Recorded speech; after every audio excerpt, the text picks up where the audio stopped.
You're Locked On Wild. Your daily podcast on the Minnesota Wild. Part of the Locked On Podcast Network. Your team every day. Hey, this is Brandon Duham, and this is Locked On Wild.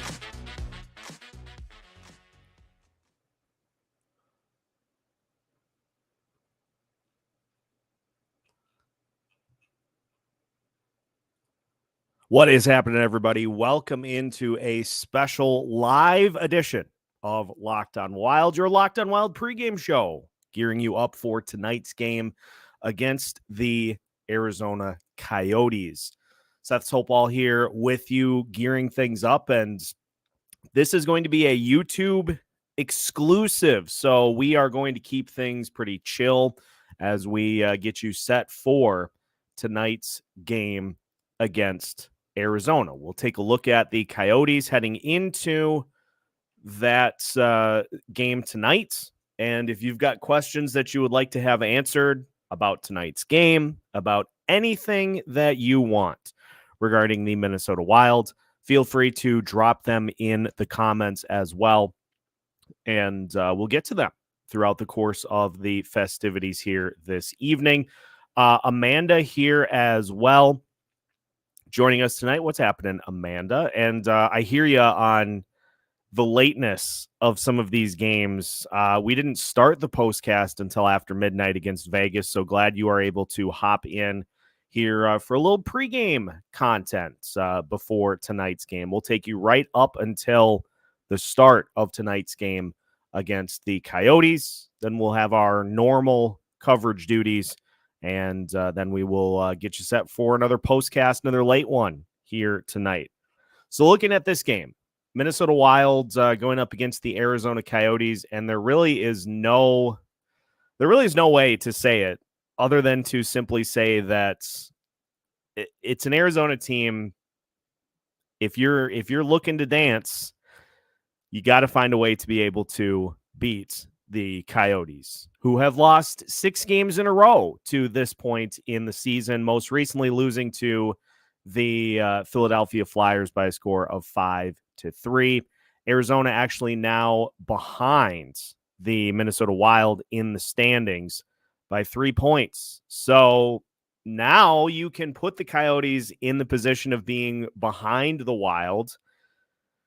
But we've seen it before this season, haven't we? We've seen so many instances in which this team has put together a couple of wins in a row, and it gets to a game against a team that they're competing against in the postseason picture, and it's a loss.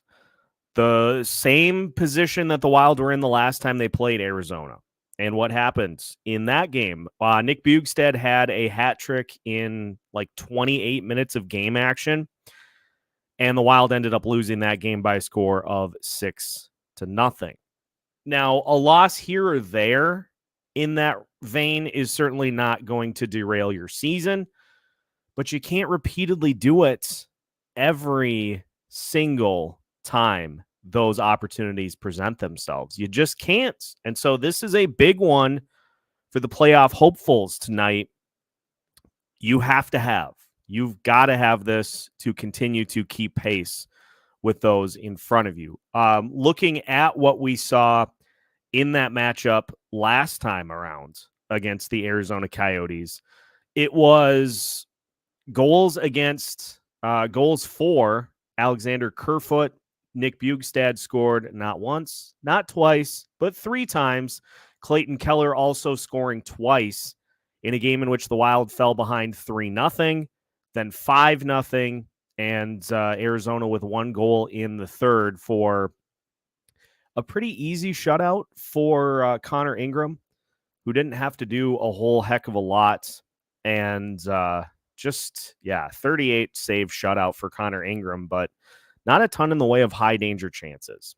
And so it's a game you got to have if you are the Minnesota Wilds. But as Trav notes, the Arizona Coyotes, it seems like even in the years in which they have been down, have not had a problem being able to rack up some wins against the Minnesota Wild. In fact, if you will recall, last year down the stretch, the Minnesota Wild had a game against the Arizona Coyotes in which Arizona had just been reeling to that point, and it was on March 12th. The Coyotes had been reeling to that point in the season, and the Minnesota Wild lost to them in overtime 5-4. And the Wild actually lost to Arizona twice last year. Beat them a couple of other times, but it is a Coyotes team that has been a tricky one for the Minnesota Wilds to contend with here over the last couple of seasons. Let's get you to some of the lineups as Amanda asking what we have for defense pairings for tonight's game. And for those that are hoping to get an opportunity to see Declan Chisholm play, well, he's got to get a practice in. Middleton, Faber, Brodin, Bogosian, Mermis, and Merrill are your D pairings for the game tonight. Offense is pretty much exactly the same as it was before. Kaprizov, Ek, and Boldy, which is just fine because that line was a wrecking ball against the Vegas Golden Knights. Then you got Marcus Johansson, Marco Rossi, and Matt Zuccarello, Brandon Duhaime, Ryan Hartman, Freddie Gaudreau, Jake Lucchini, Connor Dewar, and Vinny Lettieri. Marc-Andre Fleury in net for the Minnesota Wild. And I mean, let's just start right there with the Declan Chisholm thing. I just don't understand, and this is nothing new for the everydayers who listen to this show on a daily basis. I just don't understand at this point throwing a merit-based arguments at those back-end defensemen when you now have a guy with an opportunity to come in and to play. Because we've seen so many different instances in which, and honestly, if it happens tonight, I'm going to kind of, I told you so it, if we get what we have been expecting to see.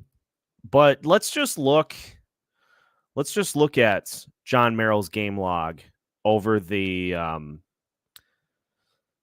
last few games. So he is actually, over the last 3 games, he is a +2, just 1 penalty in the 3 games. So yes, he hasn't been exposed as much as he has in some of the other games. For instance, the Dallas game on January 10th, where he was a -3, or the Arizona game in which he committed 2 penalties, in which I believe Arizona scored on 1 or both. So he hasn't played terribly poorly. And so that is, I guess, the argument from the coaching staff is that because he hasn't played terribly poorly, that he just needs to continue to play, because now these D pairings are starting to gel. But I don't know. Did you then just pick up Declan Chisholm to strictly keep him away from teams that you're chasing in the playoff picture? Because I suppose that then just means that you have to keep him on the roster the whole season. Or if you decide that you really don't need to play him, then you just put him on waivers. But we're chomping at the bit to see what Declan Chisholm brings, because it sounds pretty tantalizing. He is a puck-moving defenseman that is capable of stepping up and helping offensively. He had a ton of points last year in, I believe, the OHL before heading to the AHL, and has been a productive defenseman from a points standpoint. Now, the defense is a little bit of a work in progress, but I guess I would rather see the work in progress play because it couldn't be any worse than what we've seen from some of those back end guys at points throughout this season. That's my stance. That's my position on it is I just don't see how it can be any worse. But we will find out, because as it stands right now, all of those guys that would be replaced in the lineup are playing for their jobs. And if John Merrill gets tagged with a -3 tonight, if he's on the ice for 3 or 4 goals, then yeah, you would hope, going to be sitting come the game against, I don't even know who the Wild play next. After this one tonight, I should, because I literally just looked at their schedule. But it's Buffalo on Saturday. You'd think if he was a -4 or a -3 in tonight's game, that he would be bumped out of the lineup. So I guess we will wait and see in that regard, because we definitely ain't talking about trade capris. We're talking about practice. And so we will keep an eye on that. Same thing with Adam Beckman. I had to laugh. Just look at Merrill and tell me he isn't a mafia plant. I mean, he probably knows where the bodies are buried, to say the least. It's the same thing with Adam Beckman, because we see what we have gotten from Marcus Johansson, or Carcass Johansson, as he has affectionately called in the Locked On Wild comment section. We've seen what we can get from him, and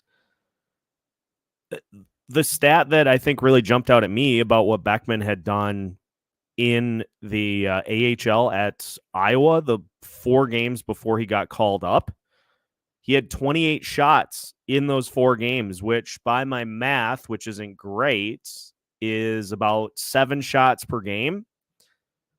And if we go back to how far back we have to go to get to Marcus Johansson's last 7 shots, well, the answer is going to be a little on the depressing side. Let's go back to, so in the last 3 games, Johansson has had 3 shots, but then he had 2 games in a row with 0. Then 3 shots against Washington. He scored the 2 goals. And then against Carolina, he had 1 shot. So you got to go back to January 21st for the last 7 shots that Johansson has had, which is a span of 7 games. I don't know. I'm very full in the mind of just see what the kids can do, and see what they're capable of before we just continue to trot out the other guys. Mike, I did see the article about Brock Faber, how he should essentially be the runaway winner for the Calder Trophy. I'm not surprised that we're starting to see Brock Faber take the lead for a lot of the publications around this franchise, because what do we know about Brock Faber that we've seen all season so far? If he makes any sort of mistakes, and even if he doesn't, if he just makes winning plays, he is more than happy to step up and face the media. Even if he makes mistakes, he is happy to step in and own it. And that's something that is a little few and far in between from some of the key pieces of this franchise. And I thought this was crazy too. Feel free to vibe on this in the comment section for a second. That article in which Dylan Lokes wrote about why Brock Faber should be the runaway winner for the Calder Trophy. let's just say that Brock Faber does finish with the 50-ish points that he is on pace for as of right now. Not only would that be a franchise record for rookie defensemen for the Minnesota Wild, that would be like a all-time great rookie season for a defenseman in NHL history. Faber is, as of right now, he's on pace for 6 goals, 46 assists, 52 points in his rookie season. The thing I think, though, that is most impressive to me about this feat is that Brock Faber is on pace, knock on wood, he's on pace to play in all 82 games in his rookie season. And Marco Rossi is too, as is Joel Eriksson Ek. Those are, I think, the only 3 players on this Minnesota Wild roster that are set to play in all 82 games. That's it. Yes, as Jeremy mentions, so Brock Faber is at +8 right now. Connor Bedard is at a very chilly -22. And I mean, if we want to just go through and look at the numbers, like between the two, just give me a second to pull them up, because again, I noted the level at which Faber just is asked to do far more than Connor Bedard is. So at this point, oh, that's definitely not what I wanted. I don't need goalies. Give me the rookie skaters. Okay, so let's just go through this for a second. So Connor Bedard, 15 goals, 18 assists in 33 points in 39 games. He is a -22. He has 1 power play goal, 8 power play points.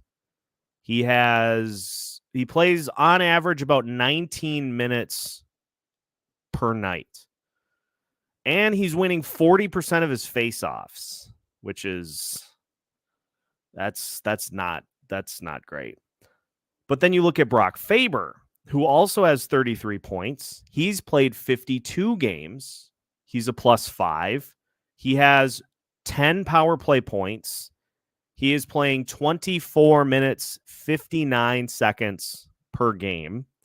And as we've talked about quite a bit on the show, with Jared Spurgeon and Jonas Brodin missing large stretches of the season, he's stepped into number 1 defenseman status quite a bit. Now, Bedard is obviously the number 1 scoring option for Chicago, as evident by the fact that they just have become incapable of scoring goals since he was injured. But Faber just has stepped into every important position that you can possibly have on this team. Number 1 defenseman, number 1 penalty kill, number 1 power play. He plays in overtime. You name it, he does it. And so that is, I think, just a little more indicative of how important Brock Faber has been to this Minnesota Wild team. And not that Connor Bedard hasn't been important, because obviously he has. But again, you're asking a guy to score goals compared to asking Brock Faber to do everything, because let's just go through it. Brock Faber not on the penalty kill unit suffers. Brock Faber not on the power play unit suffers. Brock Faber not taking the number 1 defensive assignments for this team, defense suffers. Honestly, Brock Faber just being in the lineup suffers tremendously. Chicago is already bad. And so I love the fact that, and I'll give John Buccigross a little credit, because he got in on the Brock Faber Calder Trophy campaign super early compared to some of the other national experts. He's been driving the bus pretty substantially for that campaign. And so Faber's just starting to get a ton of national steam. I mean, good Lord, the the last TNT game that the Wild played, he got an entire segment from the entire TNT crew breaking down his game and why he is as good as he is. When is the last time that happened for the Minnesota Wild? The last time the Wild got major mention was Anson Carter saying that the Wild didn't have any depth. Like, that was the last time the Wild got legitimate major mention on TNT. And you go through and these guys are just raving about what Brock Faber brings to the table. Like, just give him the Calder Trophy, please. Connor Bedard will have plenty of time to... No, I'm not going to make that joke. I was going to say Connor Bedard will have plenty of opportunity to hoist Stanley Cups. And now I'm sad. So let's just continue to drive that train for Brock Faber to the Calder. Just looking at some of the other comments here. And again, this is going to be a YouTube exclusive tonight. So if I take a little more time to just kind of skim through things, bear with me. I'm not going to try to turn this around into an audio episode because there's going to be a lot of kind of freewheeling, I think, in this one. So this is an exclusive for all of our wonderful YouTube listeners. Brock Faber's like Scott Niedermayer. He needs a hitter like Scott Stevens next to him. John, this is interesting.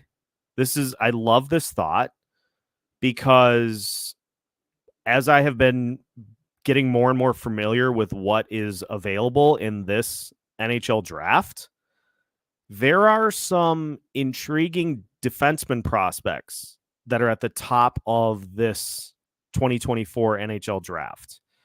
And if I recall correctly, a few of them have no qualms being physical.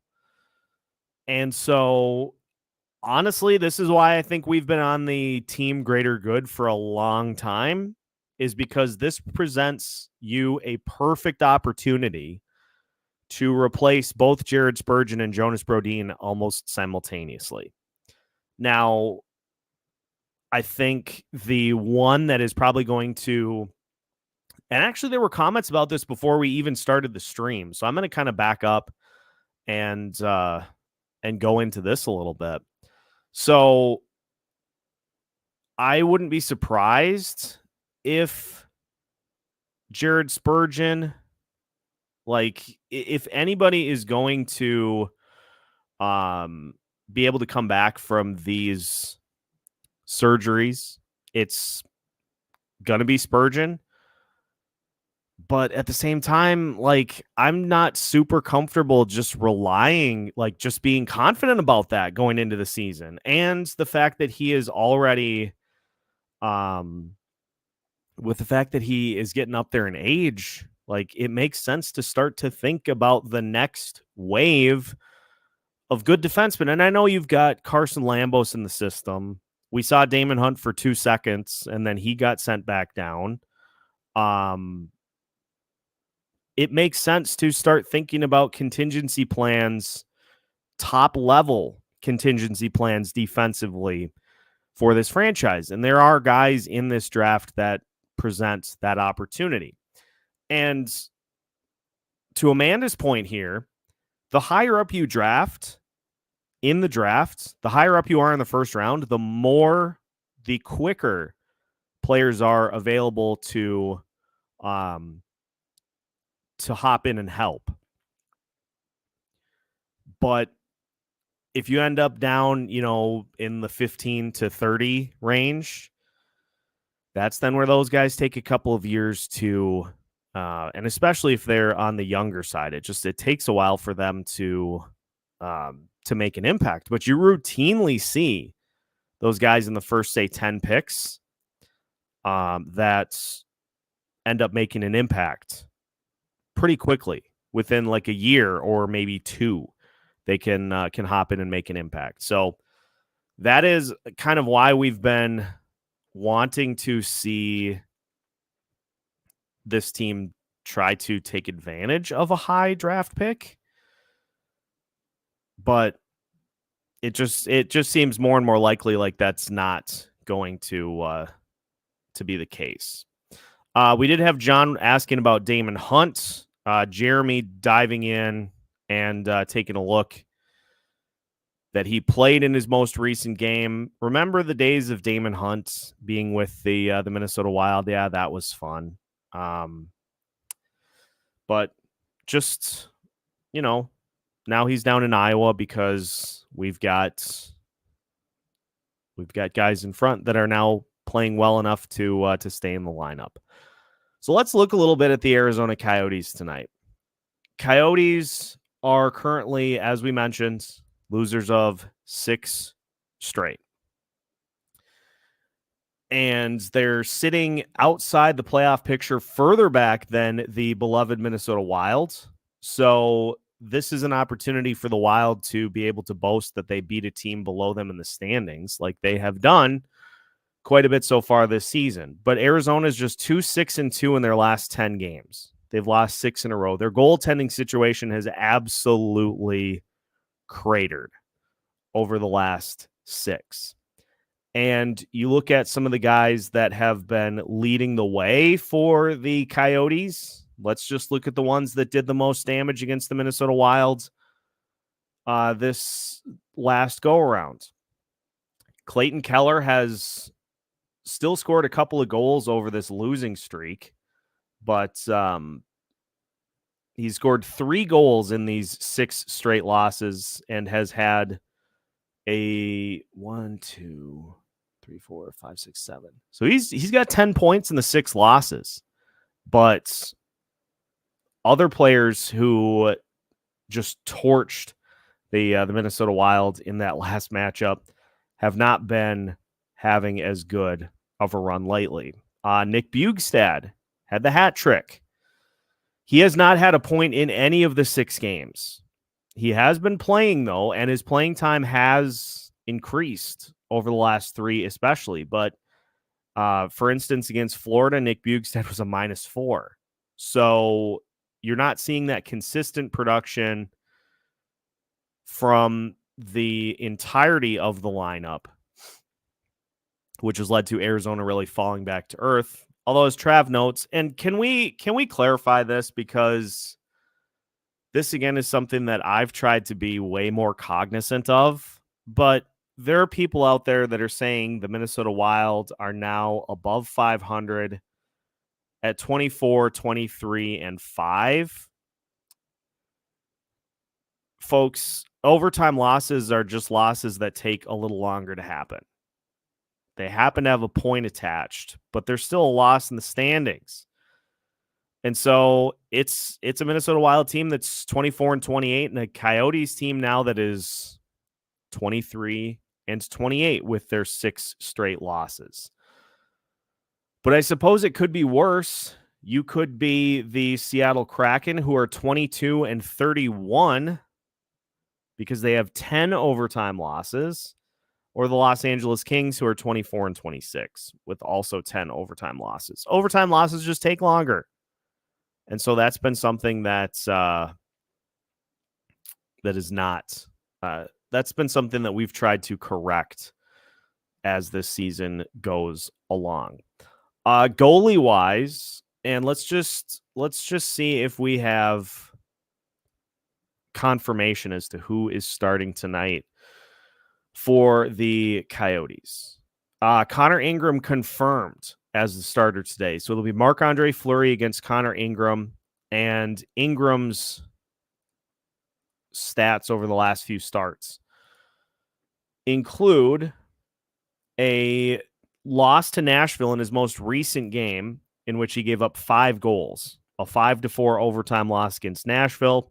He also gave up 3 goals in the first 15 minutes on 6 shots against the Vegas Golden Knights.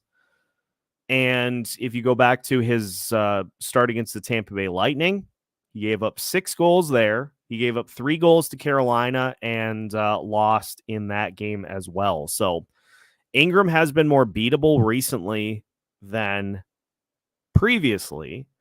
So not only are you not getting that consistent level of scoring from the Coyotes, but you're also not getting the consistent goaltending, which is why they've lost 6 games in a row. But at Mullet Arena, anything can happen. So this will be a tricky one for the Wild tonight. Again, playoff hopefuls, this is one you got to have. You just have to have it. Amanda, I wish they would do points like the PWHL, 3 for a win, 2 for a win in OT, and 1 for a loss in overtime. They got to go to a 3-point system because, I mean, Dallas last year had 14 overtime losses. And even with that, like, and then the other one that had just a ton of them last year was the Calgary Flames. You're benefiting because you managed to not lose a game in regulation. Like the Calgary Flames last year had 17 overtime losses and were just a few points out of a potential playoff spot when all was said and done. They were 2 points out of a playoff spot last year with 17 overtime losses. Their overall record was 38-44. And what have we seen quite often in overtime? Once teams get to overtime, how often do you see teams just hang on to the puck and try to regroup and just go for the shootout? You got to do something about it to incentivize. And I know the NHL has done some weird things. They had the tie for ever. That we don't need that. We don't need ties. But either you go with a 3-point system, 3-2-1, or you just go I don't know, 2 points in regulation, 1 point for a win in overtime, and nothing for a team getting to over. I don't know. Do you really need to be rewarded for getting a game to overtime and still losing? I don't know. There's as much chance of the NHL actually doing something about the overtime system as there is John Merrill getting Super Bowl MVP and leading the Kansas City Chiefs to a 3rd consecutive Super Bowl trophy. I mean, honestly, Dougie's probably not wrong here. Win and a loss works in other sports. I get the idea of the loser point as in you guys got to OT, here's a point for getting that far, but the winner gets punished for not winning outright. Yeah, there has to be a better way to do it. But again, that would require the NHL to admit that something that they're doing isn't working. Folks, the captain is here. Denny joining us tonight. Denny, what do you think about tonight's matchup against these Arizona Coyotes? Let us know in the comments. The NHL loves their point system. It makes a lot of novice fans believe that they're not great teams are right in the hunt. So they keep going to games. Again, perfect example. What we just said about the Calgary Flames last season was 17 overtime losses. And they finished 2 points out of a playoff spot. Just gross. Just gross. Gross. Still think it doesn't matter because the playoffs are win or lose. And in the Wild's case recently, they are more lose than win. So, yeah.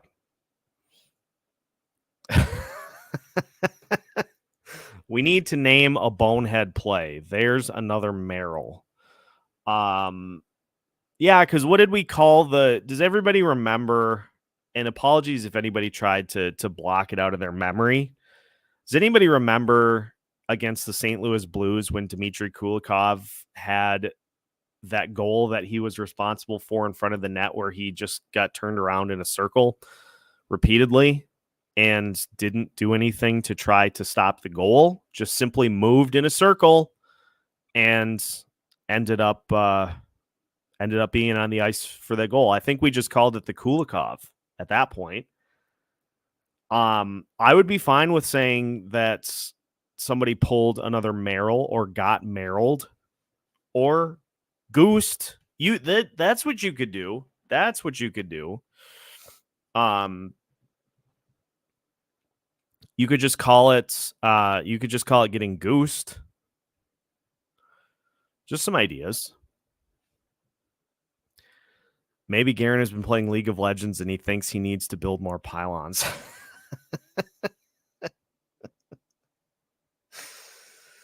If he doesn't strike me as a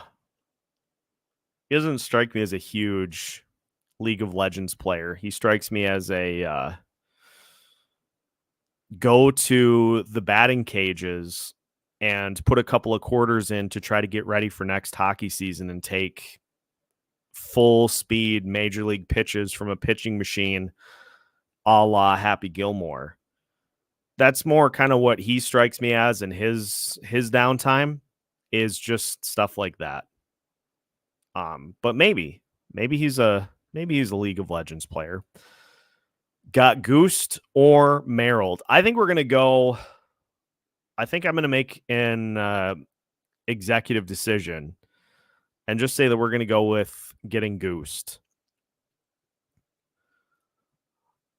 Regarding Arizona, Denny notes, we should win, but we've been down this road before. I'm thinking we win tonight. It looks like the Wild are on a mission. I hope so. Who is starting this evening? Denny, let's get you the rundown. So, Marc-Andre Fleury in net tonight. The Wild starting lineup is identical to what they had against Vegas. Kirill Kaprizov, Joel Eriksson-Ek, Matt Boldy, your top line. Marcus Johansson, Marco Rossi, Matt Zuccarello, your second line. Third line is Duhaime, Hartman, and Gaudreau. Lucchini, Dewar, and Lettieri are your fourth line. Then it's Middleton, Faber, Brodin, Bogosian, Mermis, and Merrill as your starting defenseman in tonight's game. And Connor Ingram in net for the Coyotes this evening. I wonder if you can take the goalies to the batting cages and get them some puck time that way. Okay. Is there a like hockey batting cage type thing? As somebody who's getting myself more acclimated with hockey, is there a thing that exists like that where you can just launch pucks in and just fire them at a goalie in rapid succession? Or do we just in warmups like, well, we've got our entire lineup out there so they can rifle pucks? Because like you see that all the time for baseball teams is they've got the pitching machine, set it to a particular speed, and just launch it. Just launch it at your goalie, especially from in close for Mr. Gustafsson. Getting goosed, getting beat because you're too slow, getting Merrilled is when you get caught puck watching. That's probably the ones that we should go with. I think this is laid out perfectly. So as of right now, so says the Locked On Wild comment section. I officially ratify these into existence for future use. Bang the gavel. These have been ratified and put into the Constitution. Do we have any D-men that hits or strike fear in anyone in Minnesota or in Iowa? I don't think, and Jeremy certainly can speak to this maybe a little better than I can. I think the prospects that we currently have in the system in Iowa are more along the lines of players that have the offensive skill set. Damon Hunt, Carson Lambos, Ryan O'Rourke. those are all guys that have more of the offensive acumen. And, that's why I think it would be nice to be able to snag one of those other guys at the top of this draft board, because I think they have more of a physical presence than some of the guys in the system. I do believe Trav is accurate here with O'Rourke. I think I did see Michael Russo in a story say something about O'Rourke likes to mix it up. He doesn't mind shoving somebody into a locker, so to speak, when he's out there on the ice. So that would be one that that would be a player who could strike some fear into the opponents. But also noted, Zach Bogosian is really the one on this current roster.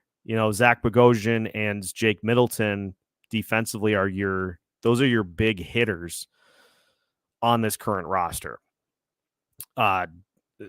Jonas Brodin's not really that guy. Jonas Brodin is your number one shutdown cornerback if you're building like a defense. He's not the hard-hitting safety. That's Bogosian or Middleton. And then your Merrill and Goligoski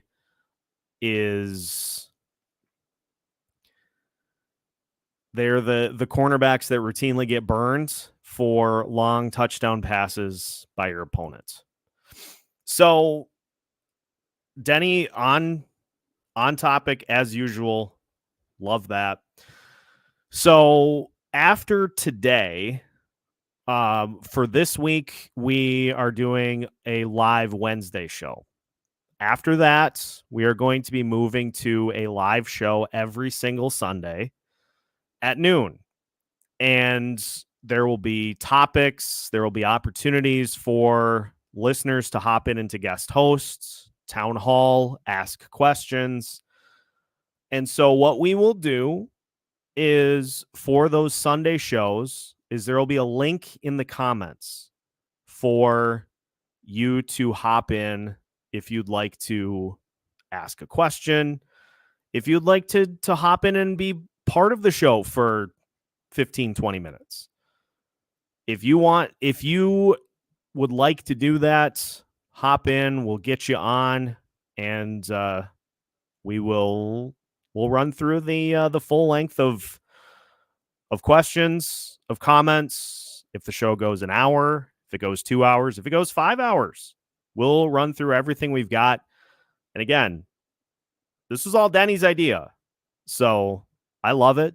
And so we're doing it this week to kind of get it started, because I had previous commitments on Sunday.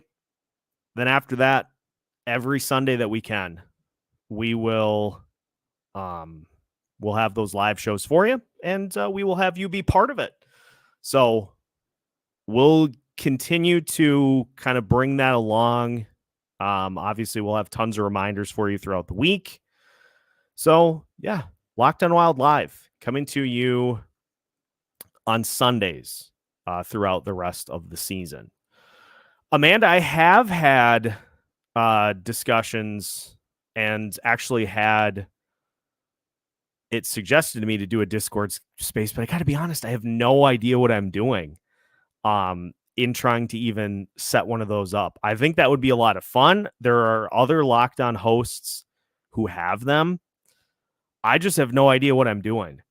So if anybody would like to assist with that to kind of help get it going, I am all for it. I just frankly, Discord has never been a space that I have been super active in. So, oh, sweet. Yes, Amanda, you and I will chat, and we'll get that going as well. I know just the goon to call. Have you heard of Diamond Hands Amsbury? He's called Diamond Hands not because of his stick handling. I would imagine he's called Diamond Hands because he likes to cave people's faces in. Would love to see some of that. Bob joining us tonight. Hope Duhame doesn't repeat the fight he had last time we played Arizona. By the way, in my opinion, the term Yotes sounds like someone. Hope they get moved to a new name. Well, honestly, at this point, it sounds like it's a pretty foregone conclusion that the Arizona Coyotes are not going to be staying around because they continue to be given opportunities to stay, and they just haven't done anything with it. So I don't think we will be hearing Yotes all that much longer, because I think the NHL is now in the thought process of being upset, I think is probably a polite way to put it, upset with the Coyotes for how they have been dragging their feet. And so I think the NHL now is of the mindset of, okay, well, if you're not going to do anything, if you're not going to make any steps to stay, then we're going to move you elsewhere. So it wouldn't surprise me if we see something kind of get the ball rolling here from the league perspective. I think they just kind of want to step in and get this done. I always said Cal Clutterbuck would have made a great defenseman, somebody who lays people out. Yeah, not only that, but as John mentions, Vegas has 6'3", 210-pound defenseman. Wild need a few of those guys to be able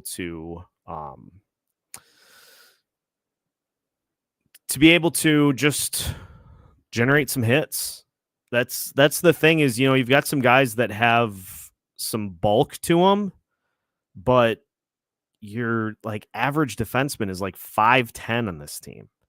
So again, I think there are some taller defensemen that also add those other elements, because we don't want to just get pigeonholed into, like, John Merrill is 6'2".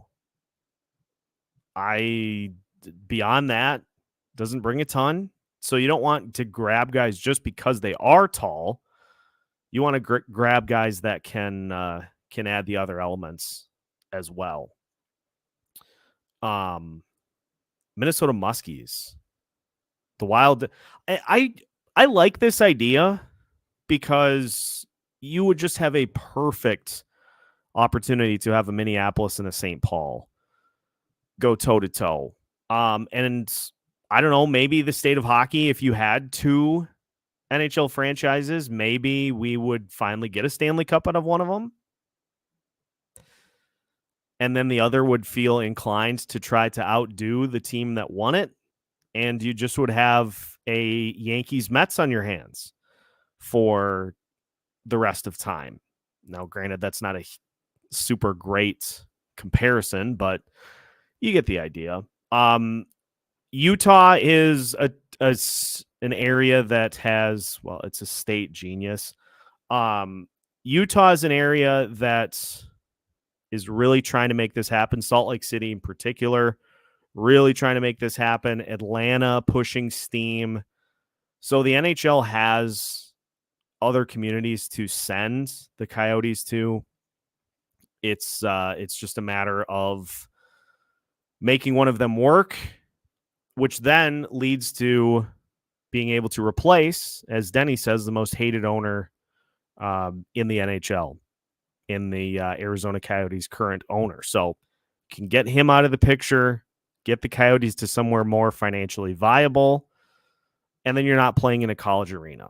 So all of those things work really, really well. Oh, yeah, and New York has 8 million people, which is why the Yankees and the Mets can work. They've got a lot. They can legitimately ask the Utah Grizzlies ownership if they can expand to an NHL level. I mean, it seems like those are the two that are most competing for this right now, is either Salt Lake City or Atlanta. And correct me if I'm wrong in the comments, but Atlanta already has, well, obviously they do, because of the Thrashers. I was going to say Atlanta already has the infrastructure for an arena. So Atlanta's got that all set. Salt Lake City is something that I think has appealed to the league for quite a bit. So just not Arizona, just not Mullet Arena. And Houston is one that is intriguing too. Because it feels like again, Texas is a spot that should have another. They've got the Dallas Stars, but it feels like they should have another team. I mean, if you can make it work with the New York Islanders and the New York Rangers, maybe you can go that route for Houston in a potential. Because here's the other thing. Here's the other part of this.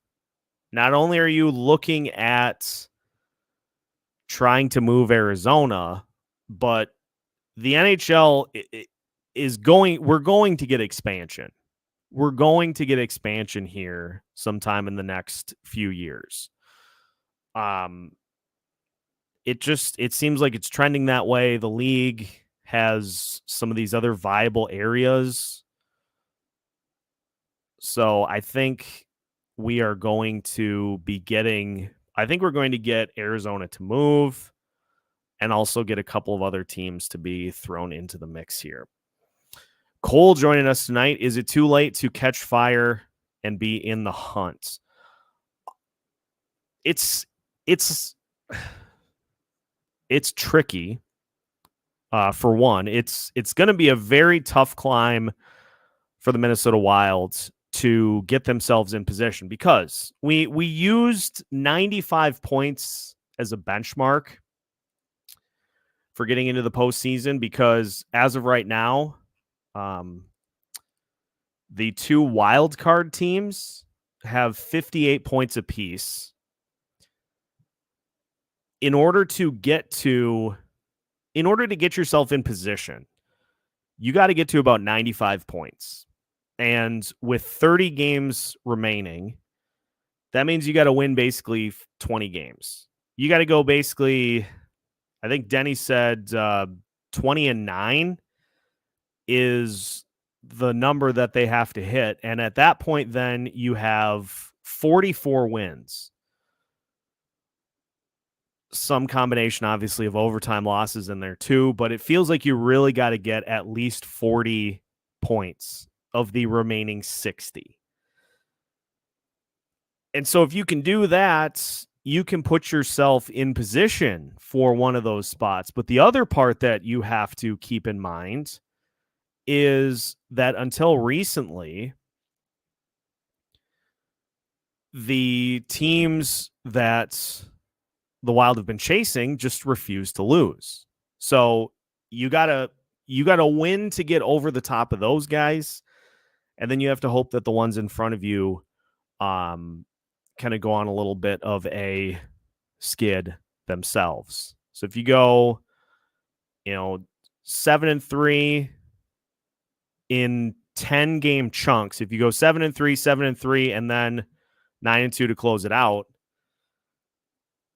then you could be in position to do so. But then the other flip side of this that we all talk about is, so at that point, okay, so let's just hypothetically, because I got annihilated for being too negative the other day. Let's just, as a hypothetical, let's just say that the Wild do get that second wild card spot. So you're playing either Vancouver or Dallas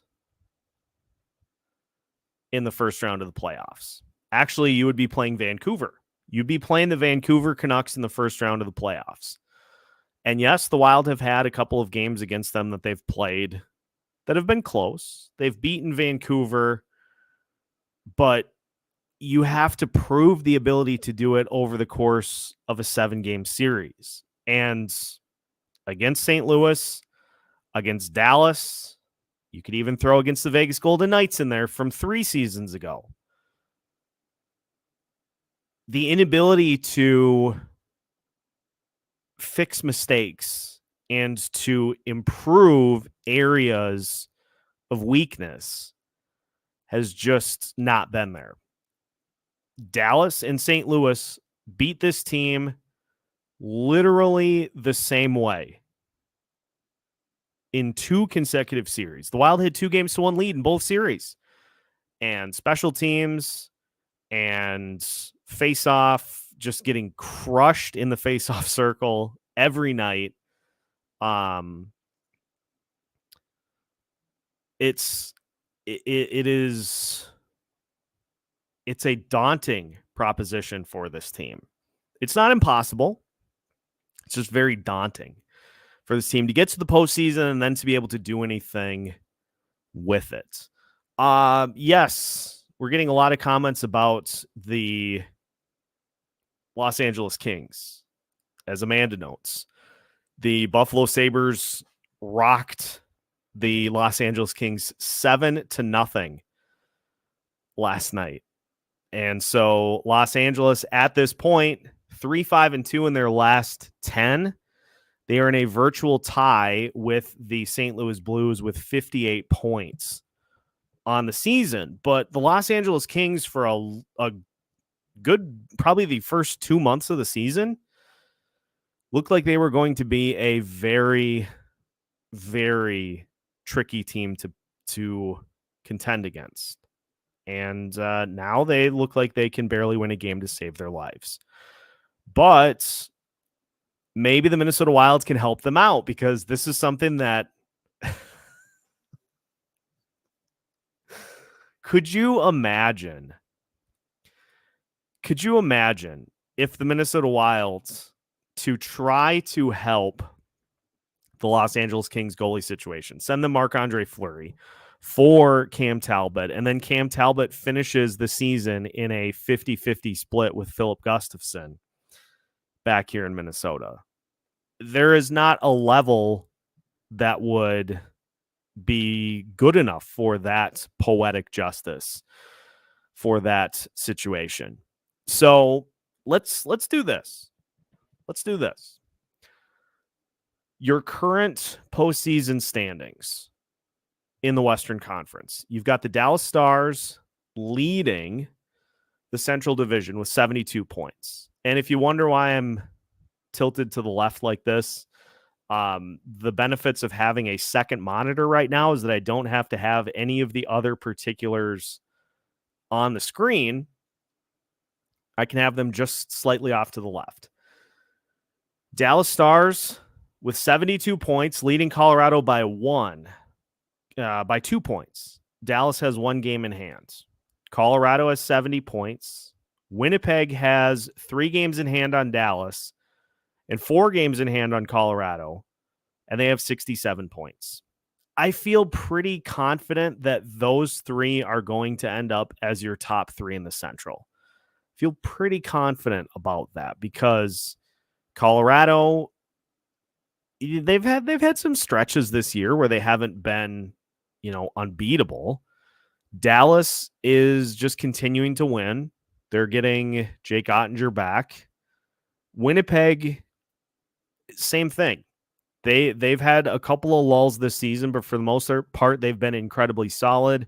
Oh, and they've given up the fewest goals in the Western Conference so far this season. They've only given up 117 goals in 50 games. So I feel pretty confident about those 3 being the top teams in the Central. In the Pacific, Vancouver's got 78 points. Vegas has 68. And the Edmonton Oilers have 63, but they also have 4 games in hand on Vegas and 5 games in hand on Vancouver. So if Edmonton can win 4 of those 5 or 3 of those 4, Edmonton ends up being the 2. And I feel very confident that those 3 will be the top 3 seeds in the Western Conference. So you're down to the 2 wild card spots. And you've got Los Angeles, you got St. Louis, you got Nashville, you got Calgary, you got Seattle, you got Minnesota, and you have Arizona, all going for those spots, which makes it tricky. But I feel like the top 6 in the playoffs is pretty set at this point. So, yeah. That is kind of where things are at in the Western Conference playoff picture. Praying that they play Chisholm tonight instead of that dumpster fire. We all know who I'm talking about. Unfortunately, Brevin, Declan Chisholm is not getting into the lineup here tonight. Beckman and Chisholm are in Vegas in the National Rod Hockey Tournament Finals.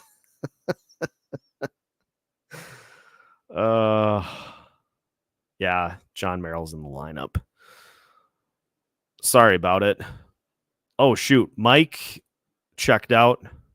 Thanks for hopping in, Mike. We will maybe see you after the game tonight. Otherwise, we'll see you for our next live show, which is a week from Sunday. Keeping an eye on the Iowa Heartlanders as Indy has taken the lead on them 2-1. And the Heartlanders slowly reverting to last in the Central again. Every team but Iowa is over 1 point per game. That's not ideal. John asking about Mason Shaw. So a couple of things with Mason Shaw, John. Number one, the fact that Shaw is signed to an AHL deal means that the Wild would have to they'd have to tear up his current AHL contract, sign him to an NHL deal before March 8th, which that part is not complicated. That is something that they certainly could do by the time March 8th rolls around, because they've got the cap space from Jared Spurgeon going on long-term injured reserve to end his season. So that part is not a problem. And feel free to chime in the comments. But I believe the other thing that was kind of an issue with Shaw is, yes, he's scoring a ton, but I think they want to continue to see him progress from a skating perspective. Like, he's still not 100% from a skating perspective. So I think that is why it's more likely we see him in Iowa the rest of the season, is to just allow him to be able to continue to build up that skating strength. I believe I saw a tweet from Russo mentioning that he still isn't moving around all that good. So we could see him we could see him next season for sure. But I would think that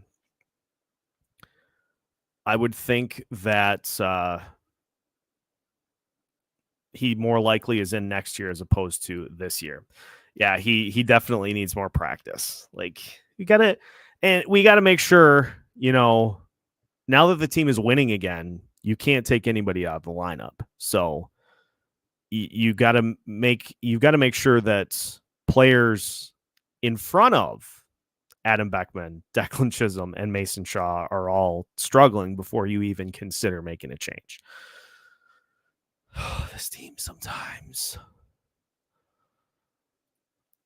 Are the whispers about Fleury actually valid, or are we just hypothetical right now? So this is interesting because, and the stuff with Cam Talbot for Marc-Andre Fleury, that was all just in jest. But if Fleury continues to play well, like if he puts another good start together tonight, I think you got to take a long, hard look at approaching him about waiving his no move clause to go to a contender, because I've seen tweets about him potentially going to New Jersey.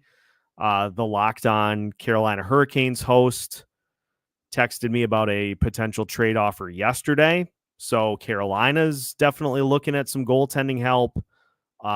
Edmonton, Colorado, both of those teams could certainly be in the market for at the least a backup goaltender and somebody who has a ton of playoff experience to work with their young starters. So there are a ton of different fits for Marc-Andre Fleury, and if he is still productive, he's an attractive piece to the puzzle, but we got to get to a couple of different places first. We got to get to the admission that this is not going to be a playoff season. We got to get Bill Guerin to realize that greater good is served by him going to Marc-Andre Fleury and saying, we're floundering here. Would you be willing to waive to go somewhere for one final run at a Stanley Cup? And then you got to get to the point where Fleury agrees to waive it. So even if Bill Guerin would get to the point of admitting that this is a season that is just not going anywhere, there still are other hurdles that would have to be passed for a Marc-Andre Fleury trade to happen. So there are a lot of hurdles for any potential trade for this Minnesota Wild team because of all this no move or no trade. And it may be at this point, look, Marc-Andre Fleury has won Stanley Cups before. Maybe at this point, he just has accepted that this is it. And that at this point, he is just perfectly fine being here and just finishing out this year and then being done. Doesn't want to go through the rigors of having to gear up for a postseason push or having to be relied upon to be the guy. Like, there are a lot of different possibilities that are going through or could be going through Fleury's head for a move. So there is obviously, because nationally they do this all the time, where you say, oh, the Minnesota Wild are not a playoff team right now. Here are the pieces that should be moved. And if we had our way, if I was GM, everybody that could be would be. And so then the national team kind of gets to the point of like, okay, this makes sense. But yeah, I haven't seen, as Trav notes, I haven't seen anything either from a local level. But then again, we're still not at the point where this team has waved the white flag yet. So Fleury potentially being traded is a huge story to watch the rest of the way. Billy needs to talk to the hockey gods. He needs to talk to somebody, and maybe just talk to Lou Nanny. Just say, Lou, do you think this team has a chance? And hopefully Lou says no. And then at that point, it's okay. Let's call off the dogs. Number 4 is a constant struggle. I'd rather see Chisholm make mistakes and learn from them rather than watch number 4 do the same thing every night. I'm right with you, man. I am right there with you. It's just frustrating. It's tiresome. It has aged me something like 60 years this season, seeing guys make the same mistakes over and over and get rewarded for them. And then you see a young player do the exact same thing and they get punished. They get dropped in the lineup. They get benched. They get sent down to Iowa even. It's super frustrating. And obviously it's a little harder for those in positions of authority on a particular team to admit when things are not going right. And again, we could be in the midst of a 15 game winning streak for all we know, because this season has been just so weird that we could end up seeing something like that happen. And if that does, then obviously my tone is going to change considerably. I'm still probably going to be hesitant on this team doing anything notable in the playoffs if they would get there. We're just trying to keep it 100% honest and relatable as this season goes. And I have not seen anything that you can hang your hat on as to why this team can do what they need to do to get themselves into the playoff conversation, because they haven't done it so far this season. Every time we have said this is a playoff test, every time we've said that, they've lost. So I would be much more in favor of seeing Chisholm play than number 4. 10 losses, then the white flag most likely will get waived. And there's a stretch. There's a stretch coming up for this team that is going to 100% make or break the season. After the Buffalo game, you have this. Listen to this stretch of games that you have. This is the make or break. You play Vancouver on Monday, then you're at Winnipeg, at Edmonton, at Seattle. You host Carolina on the 27th, then you're at Nashville and at St. Louis.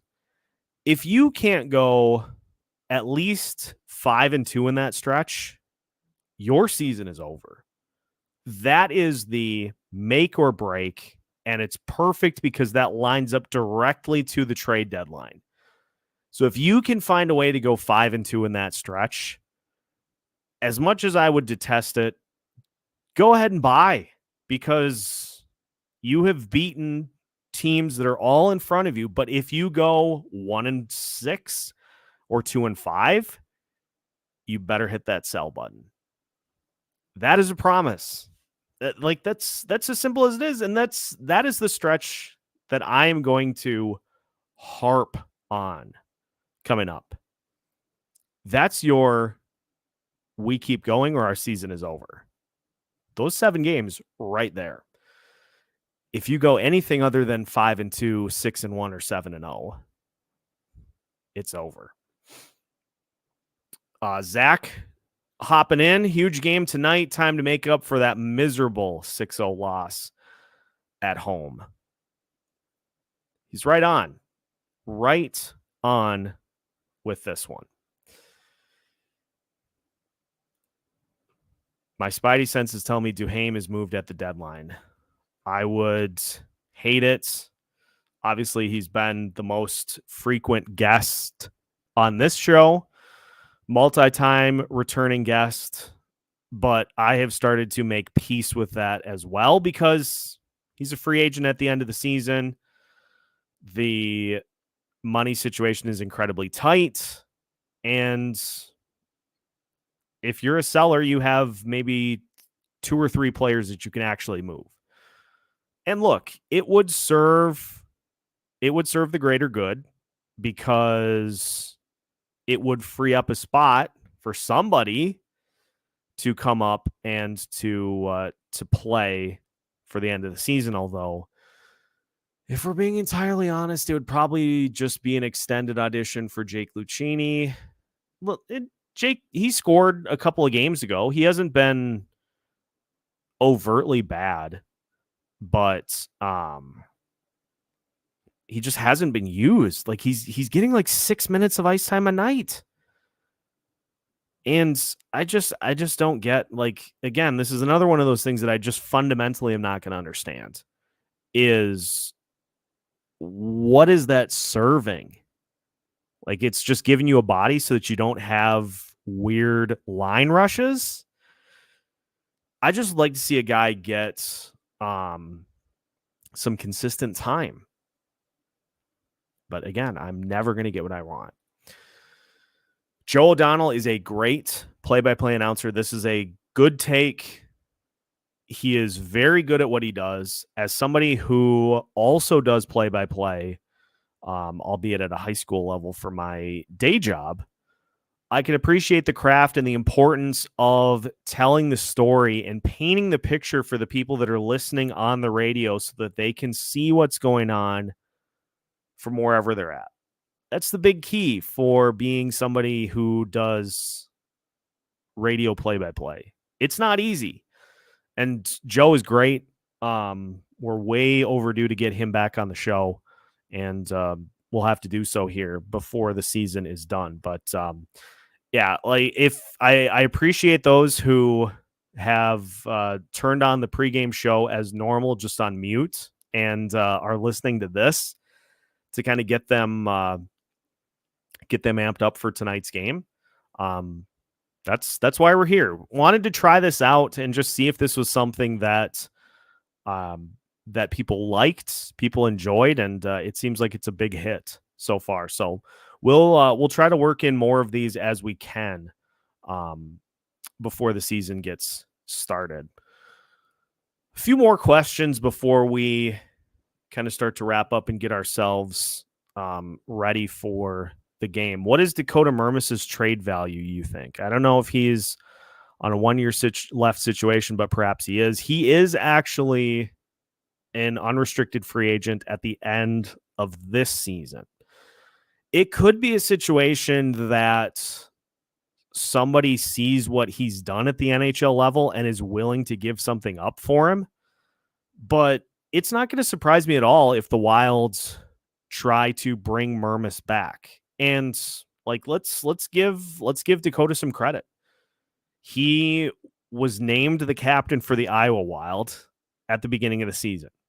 He then proceeded to play a ton of games at the NHL level, but he's been a good, serviceable back-end defenseman since he stepped into the lineup. He has been leagues better than 33-4.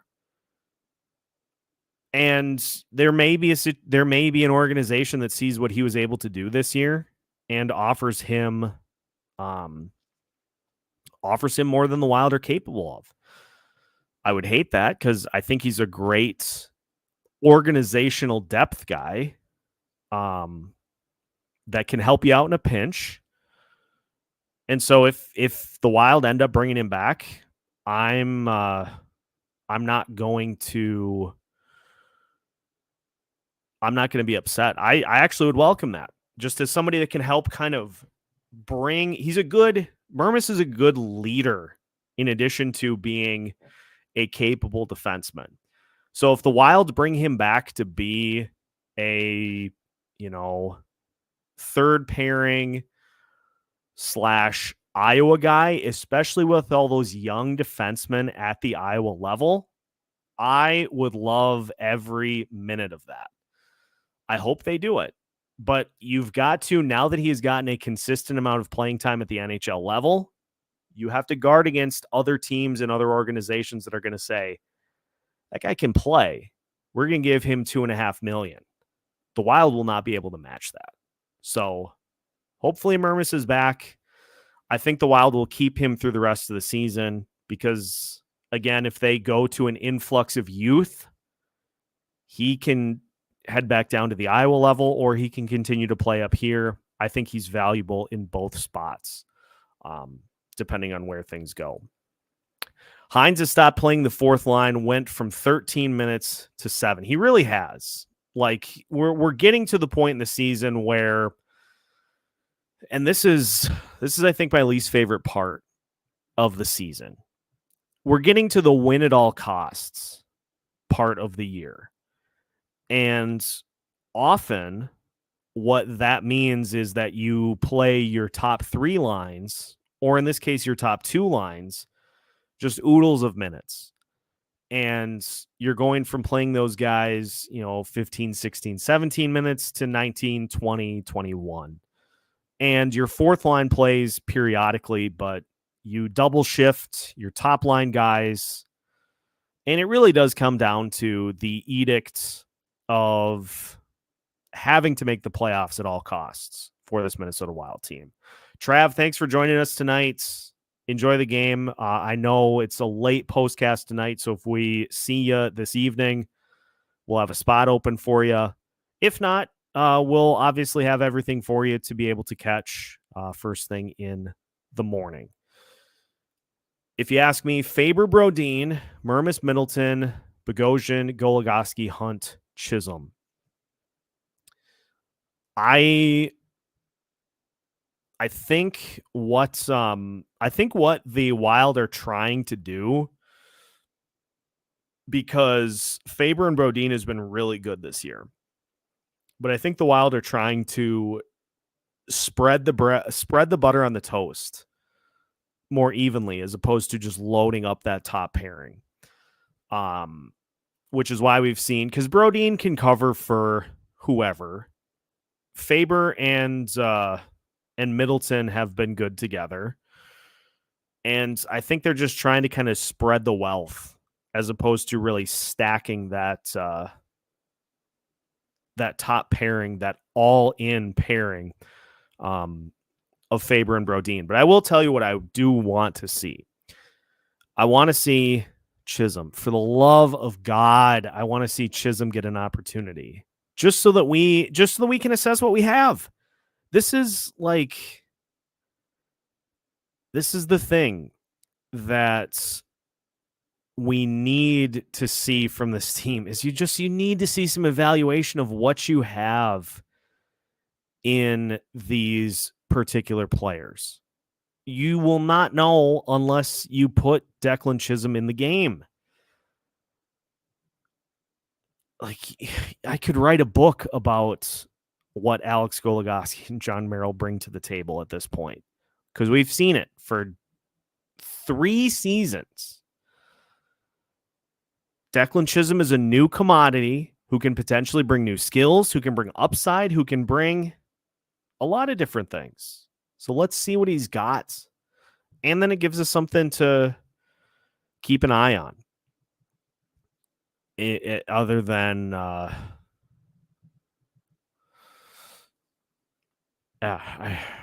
don't know. Talent with talent. Or you lose at both ends of the decision. Let's just get some evaluation going for this team. Okay, we are winding things down here, but here's what I want for the comment section. Predictions for tonight's game. Give me a score. Give me the impact player for tonight's game. Who do you think wins?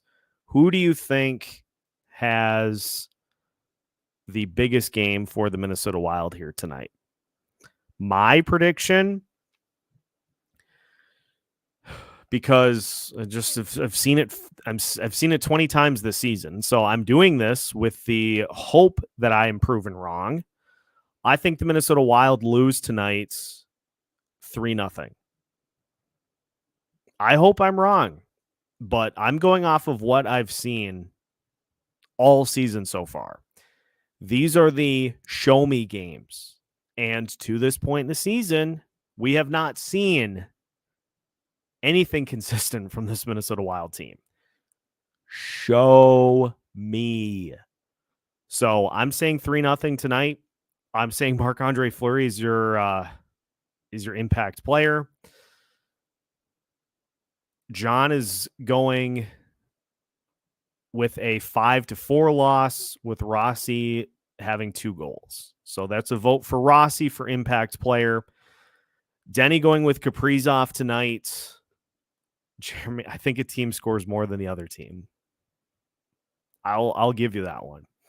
Amanda saying 5-2 Minnesota Wilds, with Rossi and Eck being the impact players here tonight. 5-1 or 5-2 Arizona. That's this is the term. This is a show me game. If you're serious about convincing everybody that's been watching all season that all of a sudden now you can snap your fingers and turn into a playoff hopeful, then emphatically punch Arizona in the mouth repeatedly, over and over, and come away with the win. Boy, this would be one of the all-time performances if Connor Ingram were to limit the Wild in scoring and also have a hat trick, that would be one of the all-time goalie performances, maybe ever. It would be unreal. 3-0 win with a hat trick from the man himself, Johnny Vibes. I will do some sort of an eating challenge, one of those spicy chips or something. I'll do one of those types of things if John Merrill impacts the game from a points perspective tonight. I'll do a hot chip challenge if John Merrill scores a goal this evening. You have my word. You heard it right here. So Johnny Vibes better not prove me right. Yeah, this has very much potential to be last nail in the coffin game if the Wild find a way to not win it. Adam Beckman goalie goal. Can he pinch hit at the end of the game for somebody and come in and just score? That would be great. John Merrill overtime winner.